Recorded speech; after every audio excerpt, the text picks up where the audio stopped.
Puasa merupakan salah satu kegiatan yang dinilai sebagai kegiatan sukarela yang dilaksanakan dengan cara menahan diri dari makan, minum, berperilaku buruk, dan semua hal yang memiliki potensi untuk membatalkan puasa. Puasa dalam bahasa Arab dalam bahasa Arab adalah saum yang berarti mencegah atau menahan. Puasa menjadi ibadah yang wajib yang harus dilakukan oleh setiap umatnya, apalagi kita sebagai umat Islam wajib melakukan puasa. Hal ini dibuktikan dengan masuknya ibadah puasa dalam urutan kegiatan urutan ketiga di rukun Islam. Puasa wajib yang ada di agama Islam biasanya disebut sebagai puasa Ramadan. Puasa dengan bertujuan seperti ini biasanya dilakukan oleh seseorang yang sudah bertapa atau rahib. Hal ini puasa dilakukan untuk menahan diri dengan cara mengurangkan diri dari berbagai macam tujuan serta keinginan. Puasa kerap diartikan sebagai kegiatan yang berguna untuk menekan nafsu duniawi pada diri manusia. Dan juga dalam berpuasa itu ada terbagi menjadi dua, yaitu ada puasa wajib dan juga puasa sunnah. Puasa wajibnya itu termasuknya ada puasa Ramadan, puasa yang disebabkan dengan bernazar, puasa denda atau kafarat, dan puasa ganti atau qada. Dan juga ada puasa sunnah-sunnah yang lain juga. Nah, syarat wajib dalam puasa menurut syariat Islam yang pertama itu adalah beragama Islam dan menyembah kepada Allah Subhanahu wa taala. Jadi kalau misalkan kan ada nih puasa agama-agama lain juga melakukan puasa, tapi mereka berbeda. Sama berpuasa menahan dari lapar, haus dan lain-lain, tetapi mereka berpuasa bertujuan untuk kepada Tuhannya masing-masing.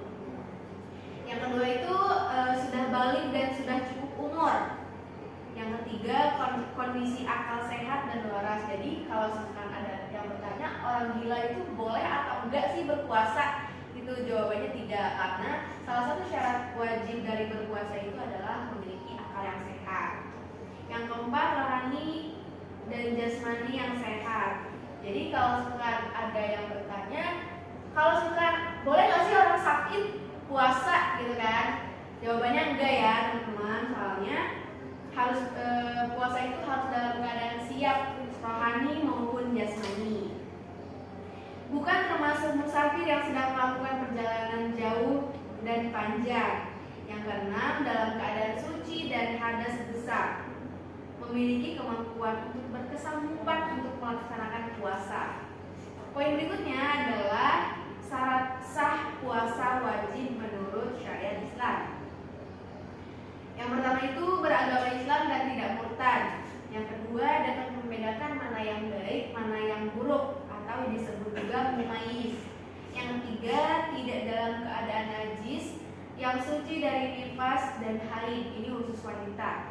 Yang keempat memiliki pengetahuan mengenai waktu diterimanya puasa. Poin berikutnya itu adalah rukun puasa. Rukun puasa itu ada 3. Yang pertama Islam, yang kedua membaca niat, yang ketiga dapat menahan dan mengkontrol diri sendiri.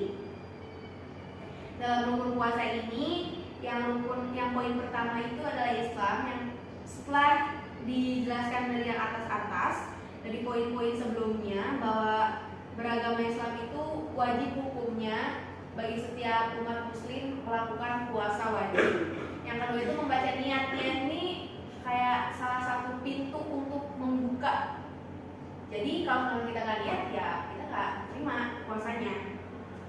Poin berikutnya adalah hal yang disunahkan dalam berpuasa. Hal yang disunahkan ya, yang pertama itu melambatkan sahur. Jadi kan kalau misalkan contohnya sahur itu dari contoh sahurnya sebelum subuh ya. Jadi kalau bisa dilambat-lambatkan, jangan diawal-awalkan. Karena ini sunnah itu tidak dikerjakan tidak apa-apa, dikerjakan untuk pahala. Yang kedua ini adalah menyegerakan berbuka ketika sudah waktu berbuka. Nah, berbeda dengan hal berbuka. Jadi kalau misalkan sudah waktunya azan maghrib, kita harus segera membatalkan puasa. Tidak boleh melambat-lambatkan berbuka karena akan mendapatkan dosa juga. Yang ketiga itu membaca doa atau niat berbuka. Ada yang tahu nggak teman-teman doa berniat buka puasa? Buka puasa atau niat Ya. puasa? Berbuka puasa. Bismillahirrahmanirrahim. Allahumma laka sumtu wa bika amantu wa ala rizqika aftartu bi rahmatika ya arhamar rahimin. Ya, kalau itu berbuka puasa. Kalau yang berniatnya Nawaitu sawma qalinan ada ibadah syahri Ramadan hadi bi sanatillahi ta'ala imanan wa hisaban wa rizqil karim. Ya, terima kasih. Ketika berbuka, poin selanjutnya ketika berbuka diawali dengan makanan atau minuman yang manis. Nah, sunahnya itu adalah kita meminum air putih, 3 teguk dan juga memakan buah kurma. Diusahakan ganjil ya, 3 atau 7 ya. Pokoknya Rasulullah tuh menggunakan itu nomor ganjil gitu ya. Yang selanjutnya adalah bersedekah memberi makanan berbuka untuk sesama. Yang poin selanjutnya lebih giat dalam beribadah dan bersedekah. Jadi kalaupun biasanya banyak nih orang-orang yang kalau berpuasa suka melalaikan sholat, nggak mau sholat, lemes gitu kan. Itu alasan aja, karena seharusnya pada saat ini, waktu yang tepat ini, waktu saat yang berpuasa ini kita mempertebal keimanan kita untuk senantiasa beribadah dan bersedekah, mengumpulkan amal-amal yang baik untuk bekal di akhirat nanti. Yang poin selanjutnya, waktu yang dilarang melaksanakan puasa. Yang pertama itu pada hari raya Idul Fitri atau 10 Syawal. Yang kedua itu pada hari raya Idul Adha. Biasanya disebutnya hari tasyrik ya teman-teman. Dan poin yang kali ini hal yang membatalkan puasa. Yang pertama itu makan, minum, dan memasukkan dengan sengaja ke dalam lubang atau rongga tubuh. Jadi bukan dari yang poin yang sudah dijelaskan di awal tadi, puasa ini menahan untuk kita hawa nafsu dan lain-lain ya. Jadi kita diusahakan untuk menahan dulu terlebih dahulu nafsu duniawi kita, makan, meminum atau apapun yang bisa berpotensi untuk membatalkan puasa.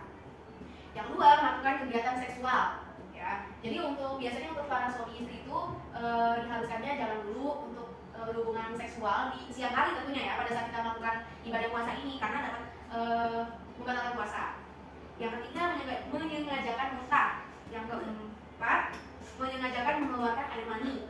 Yang kelima, tiba-tiba haid atau nifas. Ya, namanya juga perempuan, jadi kita tidak tahu kapan kita haid, kapan kita nifas kan. Kalau nifas kan sudah tahu kan, itu biasanya terjadi pada ibu hamil yang sudah melahirkan kan. Jadi yang keenam, kehilangan akal atau gila. Yang terakhir, keluar dari agama Islam dan memeluk agama lain atau murtad. Baiklah, sekian penjelasan dari saya. Wassalamualaikum warahmatullahi wabarakatuh.